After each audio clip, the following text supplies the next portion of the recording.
Pertama-tama selamat Pak. Ya, 2 hari jadi menteri, sekaligus 2 hari Bapak jadi orang yang paling viral seluruh Indonesia. Ya. Dan ada satu komentar Bapak yang paling menarik Pak, yang saya sukai Pak. Tumbuh 6-7%. Ya. Padahal kita tahu APBN 2026 dipatok di 5,4%. Nah, kita juga tahu bahwa PHK masih terjadi Pak.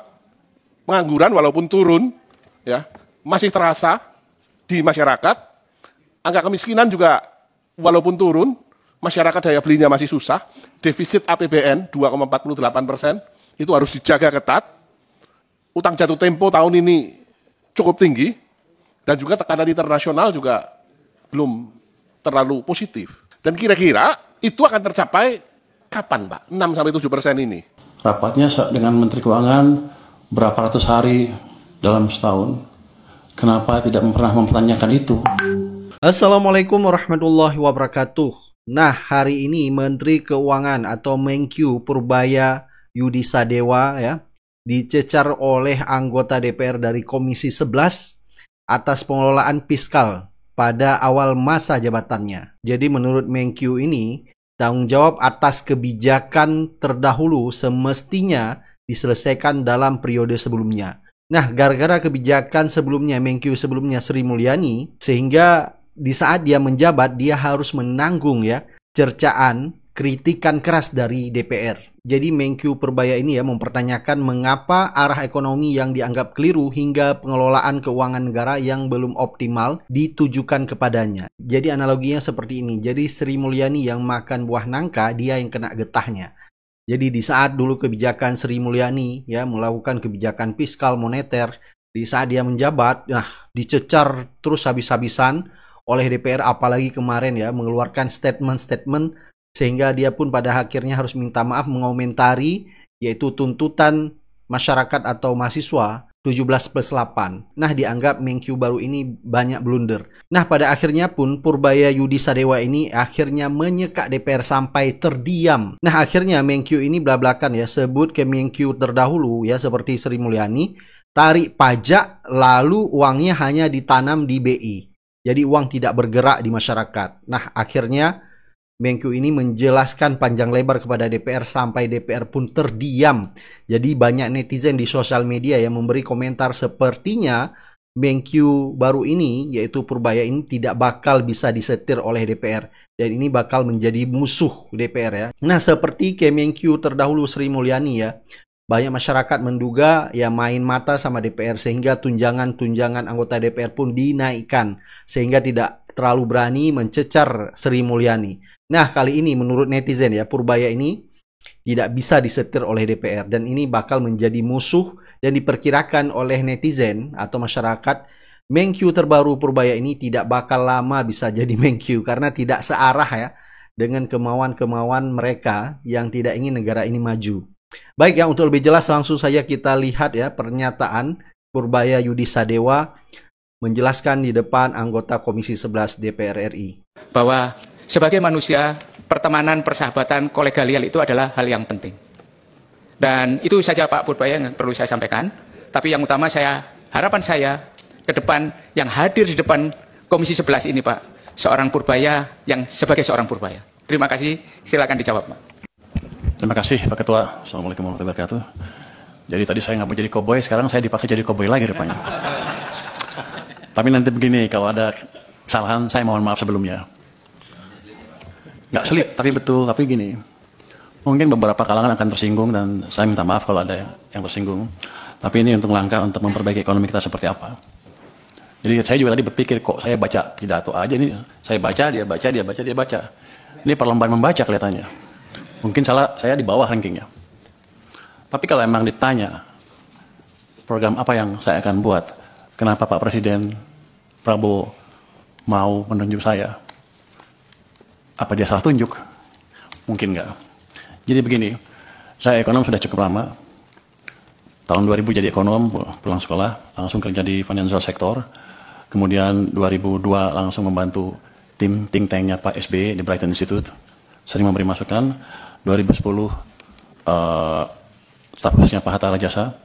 2015 masuk ke KSP, membantu Pak Luhut, dan memberi masukan ke Pak Jokowi juga ketika sedang susah.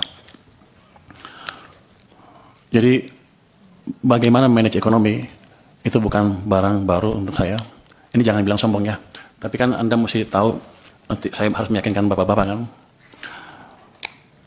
Jadi saya berangkat belajar sebelum krisis 95. Tujuannya saya pikir oke, mungkin saya bisa membantu ekonomi. Tapi sebelum sekolah selesai 1998 krisis, pulang negara udah berantakan pada waktu itu ya. 2000 pertumbuhan mendekati 0, 2001 rendah kan. Habis itu kita bantu ke sana, dan waktu itu Pak SBY bisa meningkatkan pertumbuhan sampai mendekati 6% kan. Terus diganti Pak Jokowi. Pak Jokowi pertumbuhannya sedikit di bawah 5% on average. Jadi saya pelajarin dari krisis 1998 salah kita di mana.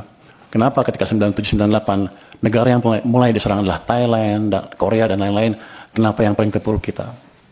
Jadi saya pelajari betul apa yang terjadi waktu itu dan bagaimana cara mengatasi krisis kalau terjadi lagi.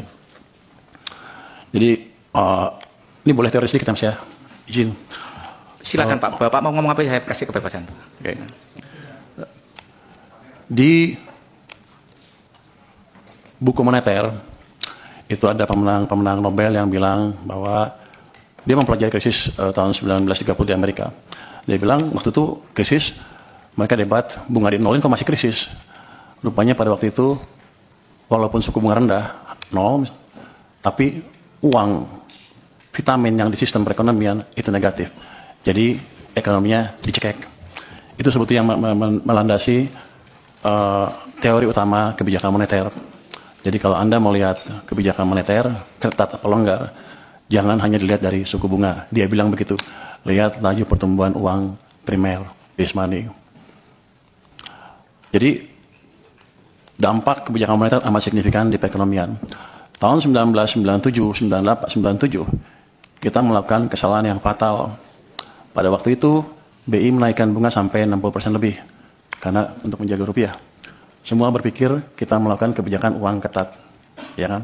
Wah, bunga tinggi bersama ada yang pinjam. Tapi kalau kita lihat di belakangnya apa yang terjadi? Kita mencetak uang base money itu tumbuhnya 100%. Jadi kebijakannya kacau balau. Mau apa? Mau ketat atau mau longgar? Kalau kita melakukan kebijakan kacau, yang keluar adalah setan-setannya dari kebijakan itu. Bunga yang tinggi menghancurkan real sektor, uang yang banyak dipakai untuk menyerang nilai tukar rupiah kita. Jadi kita membiayai kehancuran ekonomi kita pada waktu itu tanpa sadar. Ini bukan karena yang ekonom yang dulu bodoh atau gimana, tapi memang kita belum pernah mengalami keadaan seperti itu. Jadi kita belum tahu nyata seperti apa. Dan saya simpulkan kesalahan kita di situ. Jadi pada waktu 2008 ada global financial meltdown, kebijakan kita ubah. Saya bisik-bisik sedikit lah ke think tanknya SBY.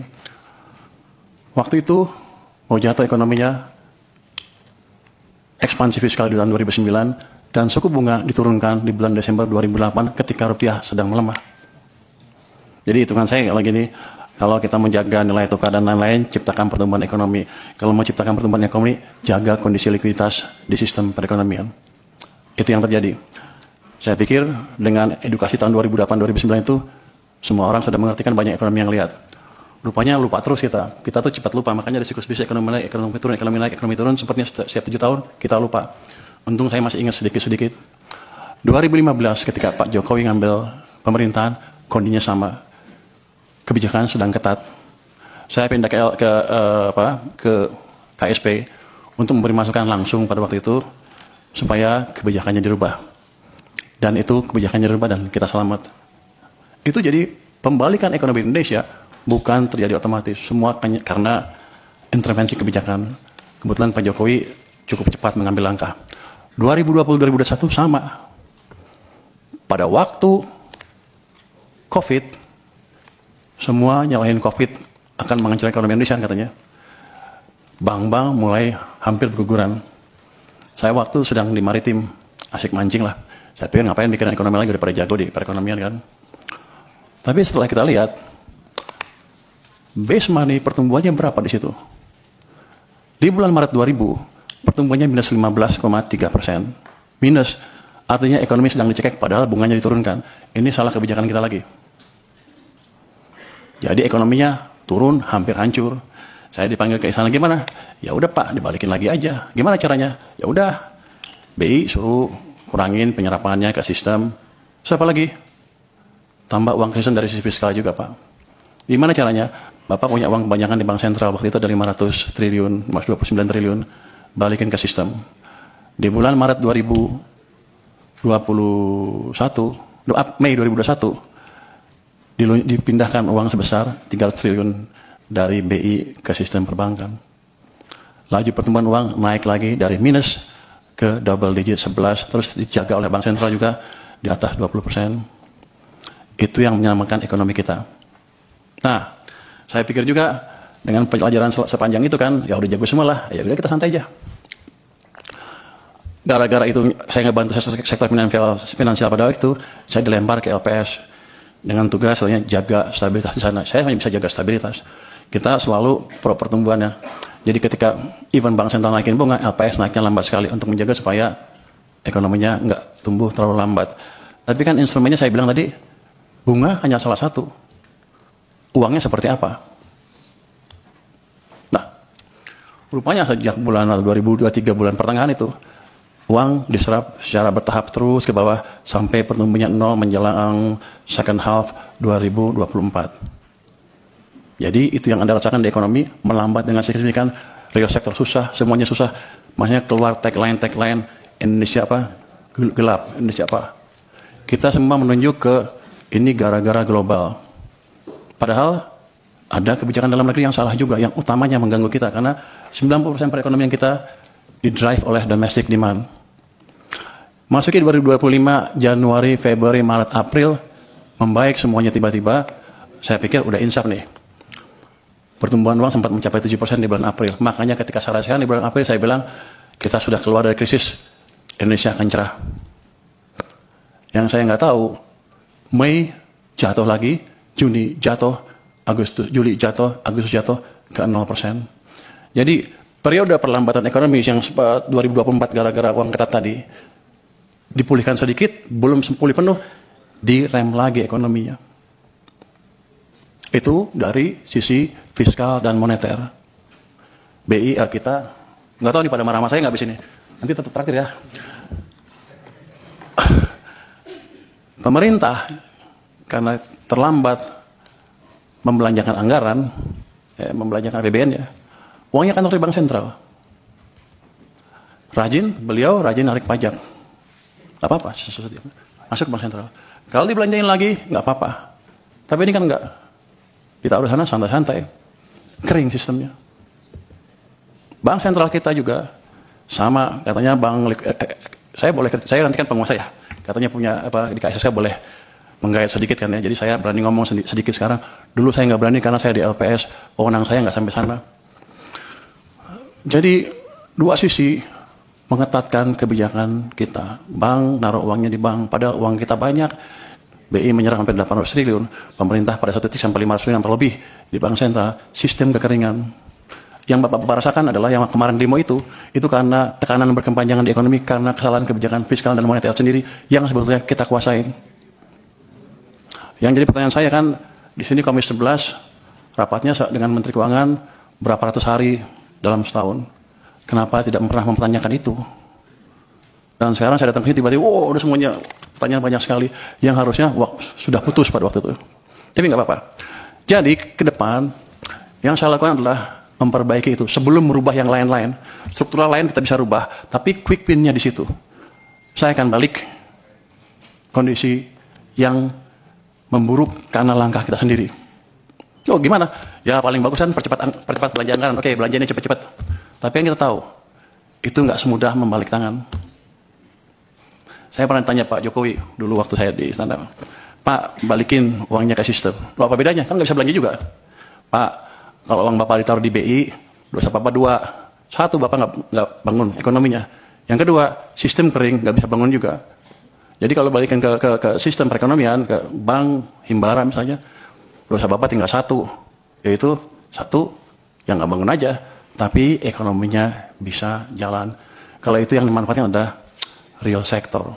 Saya ingin tunjukkan lagi ya, kenapa zaman tadi bicara belum ya, zaman Pak SBY tumbuh 6%, zaman Jokowi rata-rata 5% apa di bawah Pak SBY yang Pak Jokowi ya.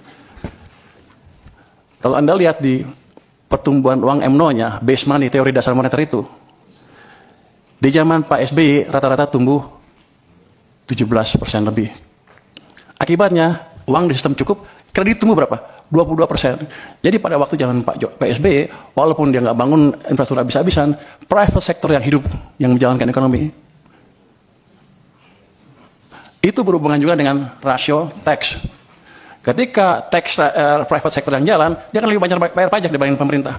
Tax ratio kita tumbuh 0,5% lebih tinggi dibanding ketika zaman Pak Jokowi. Pada zaman Pak Jokowi, uang tumbuh hanya sekitar 7% MNO-nya. Bahkan di titik-titik itu sepanjang tahun, 2 tahun terakhir sebelum krisis, itu tumbuhnya 0%. Memang ekonomi sedang dicekek. Cuman saya nggak tahu waktu itu karena saya di maritim. Jadi kita 2020 saya diminta bantu, saya kaget. Pak, kenapa begini Pak? Bapak bangun apa-apa mati-mati pun nggak bisa. Karena mesin ekonomi kita pincang. Hanya pemerintah yang jalan, sedangkan yang tadi 90% berhenti atau diperlambat. Zaman Pak Prabowo juga bisa sama. Ini sekarang masih baru. Kalau pemerintahnya masih lambat belanjanya dan mencekik perekonomian juga dari sisi lain, dan moneternya juga sama, maka akan lebih buruk dibanding yang 2 zaman sebelumnya. Dua mesin mati. Jadi tugas saya di sini adalah menghidupkan kedua mesin tadi, mesin moneter dan mesin fiskal.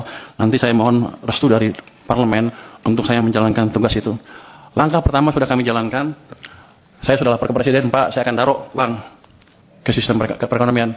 Berapa? Saya sekarang punya 425 triliun di BI cash, besok saya taruh 200 triliun. Sudah jalan belum? Sudah jalan belum? Sudah jalan? Lagi dijalankan. Kalau itu masuk ke sistem, dan saya nanti sudah minta ke Bank Sentral, jangan diserap uangnya. Biar aja kalau Anda menjalankan kebijakan moneter, kami dari sisi fiskal yang menjalankan sedikit. Tapi nanti mereka juga mendukung. Artinya, ekonomi akan bisa hidup lagi. Nanti, itu sisi private side dari kebijakan moneter, dari kebijakan fiskal. Di government side-nya sendiri, saya akan pastikan lagi tadi belanja-belanja yang lambat berjalan dengan lebih baik lagi. Ada yang dikomplain katanya apa? MBG tadi ya. Penyerapan pajaknya rendah. Saya tanya sama teman-teman keuangan, gimana monitornya? Ya dia bilang bagus-bagus saja, tapi ternyata enggak, jelek. Loh, terus kita apain? Ya nggak tahu. Saya bilang begini, ya udah, nanti sebulan sekali kita akan jumpa pers dengan kepala MBG. Nanti kalau penyerapannya jelek, dia suruh jelasin ke publik, saya di sebelahnya. Dan program-program yang lain yang lambat pun akan saya sisir. Saya kan baru hari ketiga dan rapat. Udah keburu rapat di sini, jadi belum lihat detail seperti apa. Tapi kami akan sisir. Bagian-bagian lambat kami percepat. Caranya gimana? Ya, kalau mereka nggak bisa nyusun kebijakan anggaran atau nyusun program kerjanya atau pengajuan anggarannya, kami akan kirim orang ke sana supaya jalannya cepat. Dan kita akan monitor on regular basis. Supaya anggaran yang banyak tadi, yang kalau lihat anggaran kan sama aja kan dari tahun ke tahun, gitu-gitu aja tuh nggak ada dampaknya, 5-5 aja. Karena penyerapannya nggak dimonitor. Dulu pernah ada UKP 4 memonitor itu pun nggak jalan sempurna. Karena UKP 4 terlalu jauh. Saya nggak tahu, harusnya tugas Bapak sekali, tapi saya nggak tahu. Kalau saya boleh kerjakan, saya akan kerjakan itu supaya memastikan betul-betul penyerapan anggaran bisa jalan. Dan tadi, uang yang udah utang kita yang sudah kita keluarkan, itu betul-betul bermanfaat buat ekonomi. Dari situ kalau, kenapa saya tadi bisa 6%? Si Purbaya so tahu katanya bisa 6%. Orang-orang bilang so tahu lu katanya, di luar bilang gitu, so pinter. Saya bilang kamu sombong katanya. Tapi ini udah berdasarkan pengalaman selama ini. Kalau saya balikkan, saya lihat aja zamannya Pak SBY 6% private. Zaman Jokowi pemerintah 5. Kalau kita gabungkan gimana? Pasti di atas itu. Itu adalah langkah simpel saja yang mungkin nggak terlalu panjang untuk bisa kita lihat dampaknya. Mungkin nggak secepat 6,5, 6,7 saya bilang. Tapi gerakan ke arah sana sudah terbuka lebar kalau kita biarkan private sector bekerja. Jadi gini, saya termasuk yang percaya bahwa agen-agen ekonomi itu mempunyai otak sendiri. Daripada pemerintah nggak mungkin mengontrol semua agen ekonomi untuk berjalan. Tapi saya ciptakan kondisi di mana mereka berpikir dan berjalan dan bisa tumbuh, bisa berbisnis dengan situasi yang ada. Itu yang ingin kita ciptakan. Nanti setelah itu ada, baru tadi program-program investasi. Ini kan nggak lama lah saya beresin. Nanti setelah itu tadi yang debottlenecking akan kita kerjakan Pak Hekal untuk investasi. Saya dulu pernah jadi, saya nggak tahu, boleh nggak gitu Kemenkuan? Nanti saya bentuk tim aja di Kemenku. Saya dulu pernah menjadi wakil ketua tim debottlenecking di zaman pemerintah sebelumnya. Ketuanya pada waktu itu Pak Yasona Lawli. dengan beberapa Kemenko, itu kita sidang setiap minggu, Senin 7 kasus kita putuskan. Saya mecahin 300 kasus dilaporkan ke kami, kita pecahkan 193 kasus investasi berhubungan dengan investasi sebesar 890 triliun. Jadi saya pikir, saya udah ngerti, bukan ngerti, kira-kira ngerti deh, kira-kira bisa memperkirakan deh, di mana bottlenecking, di mana hambatan yang kita hadapi dan gimana cara memecahkannya. Itu bukan tugas Kementerian Keuangan, tapi kalau boleh nanti saya bentuk tim aja di Kementerian Keuangan. Kalau yang lain tidak mau, tapi mungkin saya usulkan ke kementerian yang lain, Kemenko dan lain untuk membuat itu lagi. Jadi Pak Purbaya, kalau masih ada pertanyaan tadi, karena kita masih ada rapat lagi. Tadi itu sebenarnya kita rapat pengantar, Pak. Jadi itu pengantar. Jadi menurut saya yang lainnya nanti dijawab tertulis. Kita akhiri rapat siang hari ini.